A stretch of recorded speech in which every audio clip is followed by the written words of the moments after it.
اعوذ باللہ من الشیطان الرجیم بسم اللہ الرحمن الرحیم السلام علیکم ورحمۃ اللہ وبرکاتہ۔ طالب علم ساتھیوں، اس سے پہلے والی ویڈیو میں ہم نے سورہ بقرہ کی آیت نمبر 145 کا ترجمہ اور تفسیر پڑھی، جس کا لنک میں نے اس ویڈیو کے ڈسکرپشن میں شیئر کر دیا ہے۔ اس ویڈیو میں ہم سورہ بقرہ کی آیت نمبر 146 کا ترجمہ اور تفسیر پڑھیں گے اور قرآن کی روشنی میں اہم دینی مسائل بھی سیکھیں گے۔ فرمان عالی شان ہے کہ علم حاصل کرنا ہر مسلمان مرد عورت پر فرض ہے۔ اے اللہ، ہمارے علم میں اضافہ فرما، آمین۔ سورہ بقرہ آیت نمبر 146۔ الذین آتیناہم الکتاب یعرفونہ کما یعرفون ابناءہم وان فریقا منہم لا یکتمون الحق وہم یعلمون۔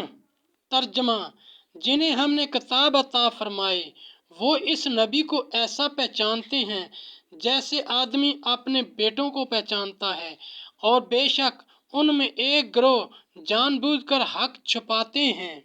عبداللہ بن سلام کا اسلام قبول کرنا۔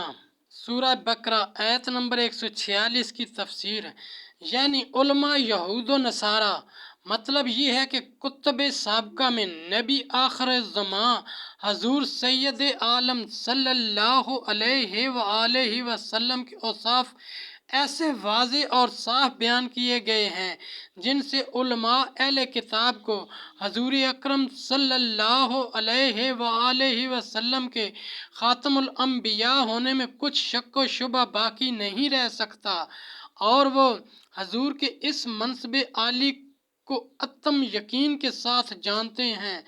آبار یہود میں سے عبداللہ بن سلام مشرف با سلام ہوئے تو حضرت عمر فاروق رضی اللہ تعالی عنہ نے ان سے دریافت کیا کہ آیا یعرفونہ، میں جو معرفت بیان کی گئی ہے اس کی کیا شان ہے؟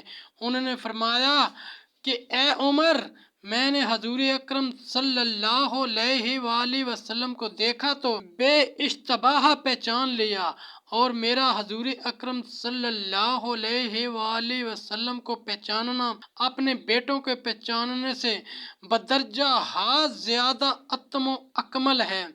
حضرت عمر فاروق رضی اللہ تعالی عنہ نے فرمایا، یہ کیسے؟ انہوں نے کہا کہ میں گواہی دیتا ہوں کہ حضور اللہ کی طرف سے اس کے بھیجے رسول ہیں۔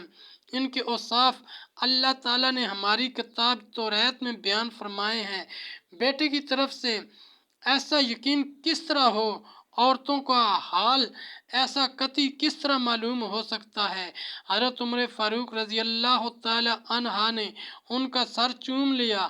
مسئلہ اس سے معلوم ہوا کہ غیر محل شہوت میں دینی محبت سے پیشانی چومنا جائز ہے، یعنی توریت و انجیل میں جو حضور اکرم صلی اللہ علیہ وآلہ وسلم کی نعت و صفت ہے، علماء اہل کتاب کا ایک گروہ اس کو حسداً عناداً دیدہ و دانستہ چھپاتا ہے۔ مسئلہ حق کا چھپانا معصیت و گناہ ہے۔ ساتھیوں، ہم نے قرآنی تعلیمات کو دنیا کے کونے کونے میں پہنچانا ہے، اس لیے آپ بھی اپنے دوستوں اور اپنی فیملی کو میرا چینل قرآن ود ایڈیپیڈیا سبسکرائب کرنے کی دعوت دیجیے اور گھنٹی بجانا نہ بھولنا، تاکہ اگلی ویڈیو کا نوٹیفیکیشن آپ کو وقت پہ مل سکے۔